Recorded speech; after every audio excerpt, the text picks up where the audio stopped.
Assalamualaikum warahmatullahi wabarakatuh. Sahabat Bravo, kita bersama-sama lagi tentu saja di Bravo Iwan, saya Ahmad Sudirwan. Kali ini tamu kita sangat istimewa. Beliau adalah seorang yang sangat pakar di bidang beliau. Pernah menjadi Kabar Eskrim dan sebelumnya bertahun-tahun menjadi Kepala Badan Narkotika Nasional atau BNN. Beliau adalah Komisaris Jenderal Polisi Purnawirawan Dr. Anang Iskandar SH.MH. Assalamualaikum, Jenderal. Waalaikumsalam. Terima kasih Jenderal sudah berkenan datang ke studio. Kita ngobrol-ngobrol Jenderal ya. Oke ya. Banyak yang butuh pencerahan dari Jenderal di hari-hari ini, terutama ketika sejumlah kasus hukum sedang katakanlah rame di Indonesia di Republik tercinta kita ini Jenderal, termasuk yang terakhir tentu saja terkait dengan persidangan yang menyangkut kasus Teddy Minahasa dan Dodi Prawira Negara. Kita sudah ketahui pekan lalu di pengadilan negeri sudah disampaikan tuntutan jaksa baik terhadap Dodi Prawira Negara, AKBP Pak Dodi, dan juga bagi Irjen Pol Teddy Minahasa. Masing-masing dihukum. Untuk Dodi tuntutan, bukan hukuman, koreksi, jaksa menuntut Dodi Prawira Negara 20 tahun penjara, sementara tuntutan jaksa terhadap Irjen Pol Teddy Minahasa adalah tuntutan pidana mati. Rame nih Jenderal, ada pro kontra. Jenderal melihat ini bagaimana? JPU telah mengajukan tuntutan itu khusus terhadap Teddy Minahasa, hukum tuntutan pidana mati. Apakah ini sesuatu yang memang layak menjadi begitu menggegerkan secara hukum? Bagaimana Jenderal? Secara hukum ya sah-sah saja. Oh, sah-sah saja. Hukum pidana itu kan mengatakan bahwa pengedar itu bisa dituntut dengan hukuman mati atau diancam dengan hukuman mati. Pengedar bisa diancam dengan hukuman mati berdasarkan KUHP kita. Bukan, berdasarkan Undang-Undang Narkotika. Jadi Undang Narkotika itu pengedar pasal diancamkan kan pasal 114 gitu ya. Ini bisa diancam dengan hukuman mati. Memang di sana diancam hukuman mati. Dan memang sifat hukum pidana memang begitu. Jadi bisa pasal 114 Undang-Undang Narkotika dan sifat pasal pidana ya begitu. Itu memang sah-sah saja. Sah-sah saja. Sah gitu ya. Karena diancam dengan pidana, maka hakim jaksa penuntut umum juga boleh boleh mengancam, menuntut kan dengan pidana mati. Itu ancaman maksimal Jenderal. Ancaman maksimal. Jadi sah-sah saja. Tetapi ini ya. Pada tetapinya. Hakim tidak boleh menghukum pidana mati. Oh iya? Iya. Hakim tidak boleh. Mohon izin Jenderal. Hakim tidak boleh menghukum vonis mati maksudnya. Kenapa Jenderal? Karena hakim harus melihat konstitusi narkotika, melihat hukum dasar narkotika. Hukum dasar narkotika itu diatur dalam Undang-Undang Nomor 8 Tahun 1976. Mohon izin Jenderal, saya ini kan sangat awam Jenderal ya. Jenderal baru saja menyebut istilah hukum dasar konstitusi narkotika, yaitu Undang-Undang Nomor 8 tahun 1976. Sudah lama sekali. Saya belum pernah dengar tentang ini Jenderal. Jujur aja. Itu tentang pengesahan Konvensi Tunggal Narkotika 1961 beserta protokol yang merubahnya. Di sana di pasal 36 itu dinyatakan untuk pelanggaran berat itu hukumannya berupa hukuman badan atau hukuman kurungan atau pengekangan kebebasan. Ini kalau diartikan di dalam KUHP itu adalah hukuman penjara. Hukuman penjara? Bukan hukuman mati? Bukan hukuman mati. Ini yang menyatakan undang-undang ya Jenderal? Ini undang-undang.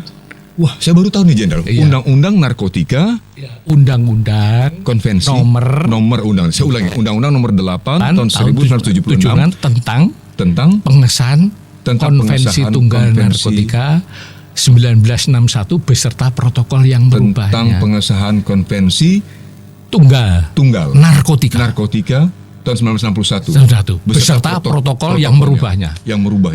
Jadi undang-undang lainnya itu sepanjang menyangkut narkotika harus mengacu ke ini. Ini hukum dasar. Kata Jenderal mata hukum dasar. Ini Undang-Undang Nomor 8 ini. Ini sebagai konstitusi narkotika. Baru tahu saya. Ini berlaku di seluruh dunia bagi negara-negara yang mengadopsi konvensi. Dan Indonesia mengadopsi dengan undang-undang. Ini berlaku di seluruh dunia. termasuk negara kita Indonesia sudah mengadopsinya. Iya. Kalau istilah lainnya itu meratifikasi gitu. Iya. Kira-kira. Ini sudah jadi kita harus tunduk dong pada itu. Harus. Oh, jadi tidak ada hukuman mati di sana, Jenderal? Tidak ada. Bagi pengedar. Pelanggaran berat. Dia pelanggaran berat itu siapa saja yang hukumannya dengan pemberatan, ya kan? Hukuman pidana dengan pemberatan. Misalnya termasuk TM misalnya ya. Ini dianggap sebagai misalnya pelanggaran berat. Pelanggaran berat sebagai pengedar bandar gitu. Karena dia polisi senior, Kapolda dan lain sebagainya. Iya, pemberatan. Tidak bisa juga hukuman mati. Tidak bisa. Ini konstitusinya memang begitu. Kita tidak bisa mengacu pada hukum pidana pasal 112 114. Bukan, hukum pidana itu pasal 10 pasal 10 KUHP. Tidak bisa karena masalah narkotika itu masalah yang relatif baru. Bayangkan Indonesia itu baru berundang-undang narkotika sejak mengadopsi, meratifikasi konvensi itu.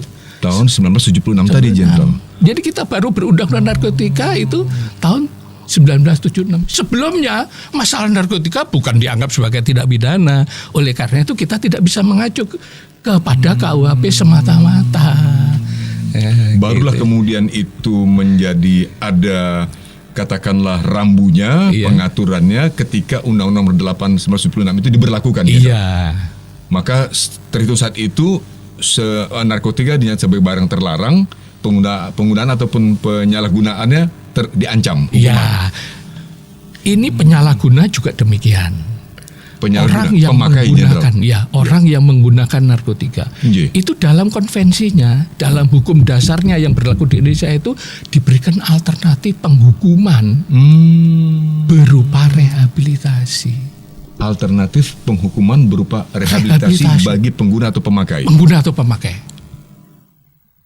Nah, dijelaskan juga dalam Undang-Undang Narkotika bahwa hakim diberi kewenangan untuk memutuskan atau dapat memutuskan yang bersangkutan menjalani rehabilitasi kalau terbukti bersalah. Kalau tidak terbukti bersalah, hakim diwajibkan menetapkan yang bersangkutan untuk menjalani rehabilitasi. Itu eksplisit dalam undang-undang, Jenderal? Ada, boleh dibaca di pasal 103. 103. Itu kalau saya bacanya saya kan apa dalam perkara pecandu ya. Dalam perkara pecandu kan, hakim dapat. Nah, perkara pecandu itu perkara apa?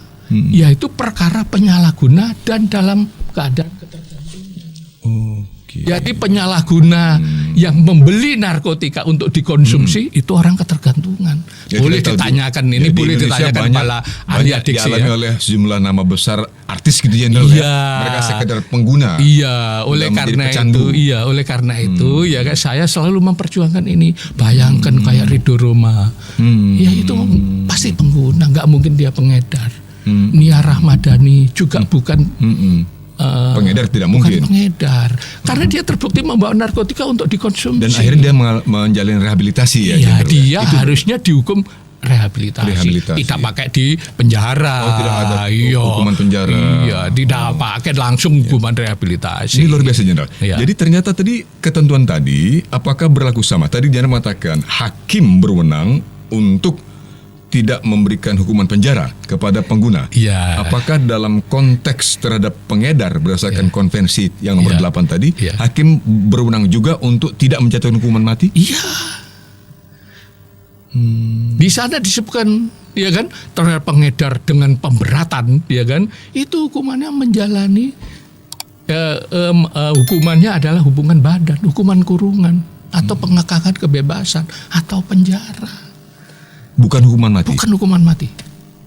Tapi sebenarnya kewenangan hakim. Ini kewenangan hakim. Hukum narkotika adalah hukum pidana super khusus, bukan hanya sekedar khusus. Mau dijelaskan, Jenderal, apa itu? Super khusus itu artinya kalau khusus itu ada kekhususan tertentu tapi termasuk lingkup pidana. Tapi ini hukum narkotika itu lingkupnya lingkup pidana, lingkup kesehatan dan lingkup masalah sosial. Pidana, kesehatan sosial.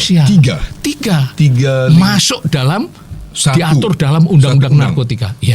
Wah, nah ini kalau di tangan penegak hukum yang tidak memahami masalah kesehatan dan tidak memahami masalah sosialnya, maka dia akan berpikir secara pidana saja. Kalau pidana itu berarti kita mengacu pada pasal 10 KUHP. Tok. Iya. Itu saja. Iya. Sangat terbatas. Sangat terbatas. Tadi ada aspek kesehatan. Ada aspek kesehatan, sosial gitu. Wow. Untuk menyembuhkan seorang yang sakit kecanduan narkotika, ya. Itu diperlukan adalah rehabilitasi, ya, baik medis maupun sosial. Jadi rumit sekali ternyata Jenderal. Wah, rumit. Nah, tapi sesungguhnya gampang. Cuman dibikin rumit aja. Gitu. Agak khas negeri kita nih Jenderal. Tapi sekali Jenderal, saya berpikir jangan-jangan sebagian hakim mungkin belum paham. Belum mendapatkan katakan pemahaman yang komprehensif terkait yang dari Jenderal katakan yang merupakan amanah dari Undang-Undang Nomor 8 tahun 1976 tadi Jenderal. Bahwa tidak ada penjatuhan atau vonis hukuman mati bagi pengedar atau pelanggar dengan pemberatan. Kecuali hukuman kurungan atau penjara saja. Apakah ini akibat dari tadi yang Jenderal katakan tidak adanya mata kuliah? Iya, itu termasuk bagian. Kan ya hakim juga manusia, juga kadang-kadang ya ada yang malas membaca, ya kan? Banyak yang ya tidak membaca lah gitu. Kadang menggunakan pengalaman saja. Nah ini menjadi fatal ketika menghadapi masalah narkotika. Kalau pidana yang lain seperti perampokan, pembunuhan dihukum mati oke. Iya kan? Misal pembunuhan berencana, serial killer, mati. Itu memang berlaku. Itu yurisdiksi hukuman mati itu yurisdiksi pidana. Tapi kalau pidana narkotika itu diatur secara khusus. Yang tadi saya sampaikan, ya kan? Hukumannya tidak mengenal pidana mati. Ya. Gitu. Kalau diancam bagaimana? Boleh diancam pidana mati, tapi penjatuhan hukumannya, nah itu dibatasi. Ini kekhususan, kesuper khususan diberikan kewenangan kepada hakim. Bayangkan hakim, ya kan, orang tidak salah kalau itu penyalahguna, ya terbukti tidak bersalah. Kalau secara pidana kan harus bebas, tapi kalau pidana narkotika itu hakim wajib menetapkan yang bersangkutan menjalani rehabilitasi. Oke. Jadi rehabilitasi itu kunci utama wajib untuk memerangi narkotika di Indonesia. Wah. Karena apa? Karena undang-undang narkotika itu dasarnya adalah hukum bisnis. Jadi kejahatannya namanya kejahatan transnational crime. Transnational crime, saya pernah dengar Jenderal itu. Jadi kejahatan transnational crime itu didasari pada hukum masalah bisnis. Oh itu bisa banyak kita tanyakan. Tapi saya sekali boleh pada satu saat nanti kita ingin dalami sangat serius Jenderal tentang ini, tentang aspek yang terkait dengan hukum bisnis tadi Jenderal. Sebelum ke situ Jenderal, kalau kembali kepada kasus Teddy Minahasa yang menghadapi ancaman vonis mati setelah JPU Jaksa Penuntut Umum mengajukan tuntutan pidana mati. Dan dijadwalkan tanggal 13 April 2023 akan ada sidang pembelaan.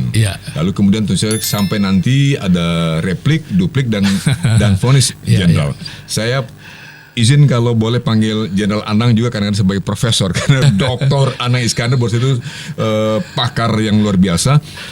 Kalau begini, Prof. Anang, bolehkah kami mendengarkan katakan assessment Prof. Anang, bagaimana sebetulnya proses hukum yang telah dijalani oleh seorang Teddy Minahasa sampai jaksa berkeyakinan dia layak dituntut pidana mati. Apakah seluruhnya sudah benar atau sudah bulat begitu sejak dari penyidikan dengan bukti-bukti? Karena banyak juga pembelaan dari sisi Teddy Minahasa menyatakan mereka katakan fakta di pengadilan justru berbeda dengan yang jaksa ungkap. Ya itu proses pengadilannya. Ya proses pengadilan itu artinya hakim dalam memutuskan perkara itu harus bulat. Artinya semua unsur itu jelas kelihatan. Tidak ada yang dihilangi, tidak ada yang dimunculkan, yang dikhususkan. Jadi ini kewenangan. Tapi ketika menyatakan bahwa Teddy itu bersalah, itu penjatuhan hukumannya, sanksinya itu di luar hukuman mati. Itu di luar sanksinya, itu hukumnya, hukum dasarnya begitu. Jadi itu ya dia termaktub dalam Undang-Undang Nomor 876 tadi. Boleh dibaca nanti. Pasalnya saya masih ingat pasal 36. Iya kan? Jadi pasal 36. Jadi hukuman bagi pidana dengan pemberatan, ya kan? Itu hukumannya hukuman badan. Kemudian penyalahguna diberikan alternatif berupa rehabilitasi.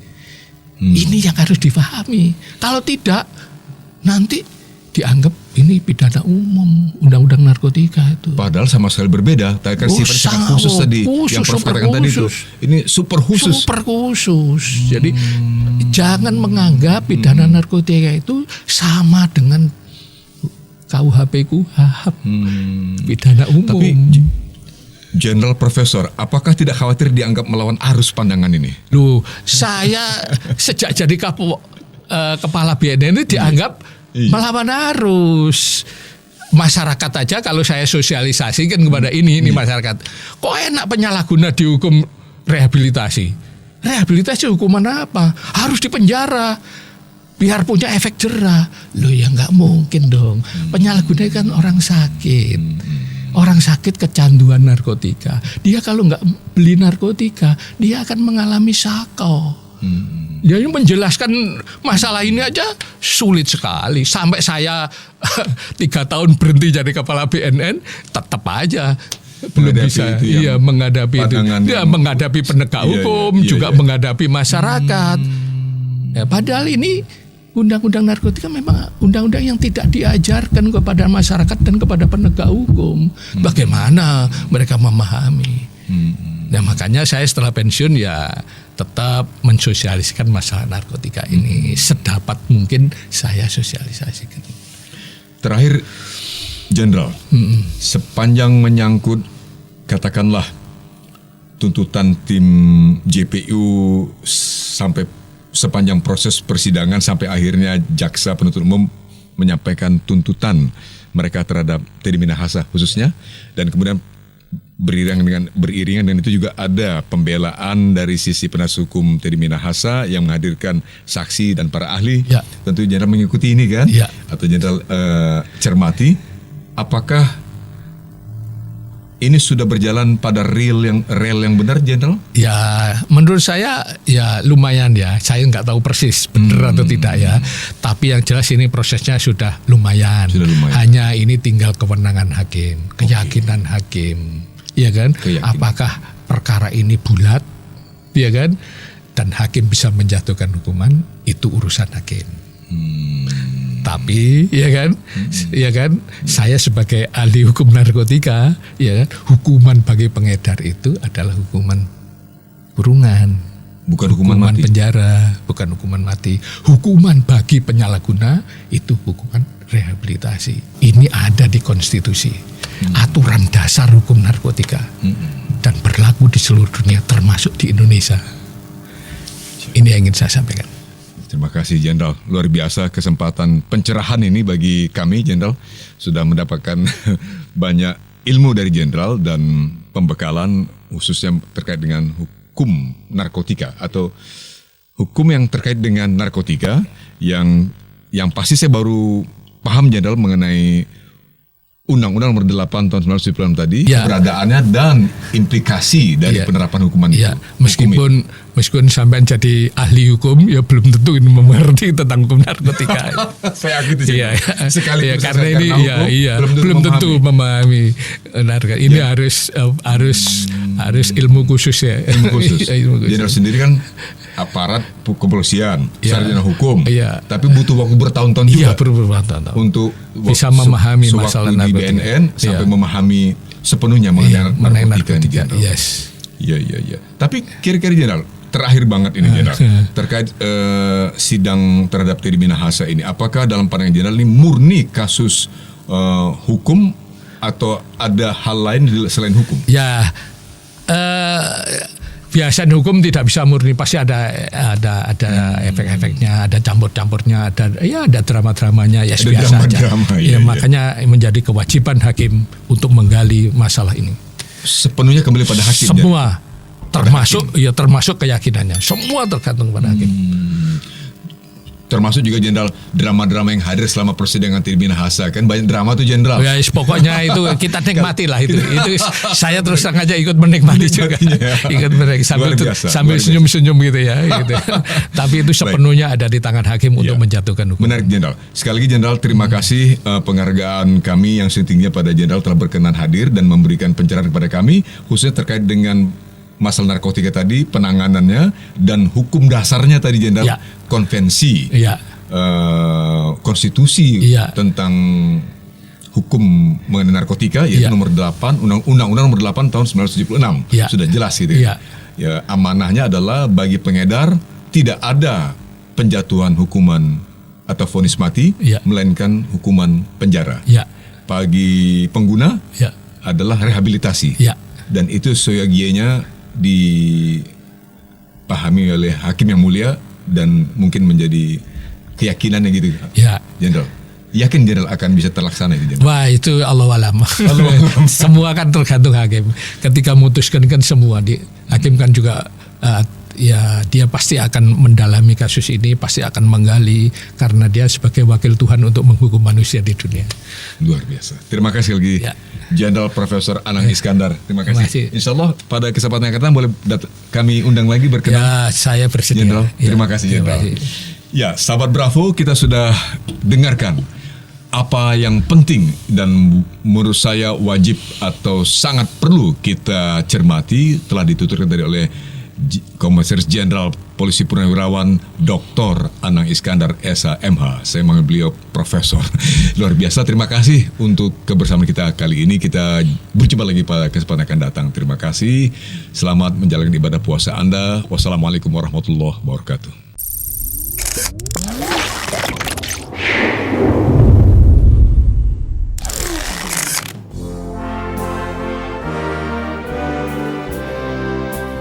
Terima kasih Anda masih terus mendengarkan Bravos Radio dari Batu Ampar 1 nomor 6 Kramat Jati Jakarta Timur. Bravos, your digital radio station.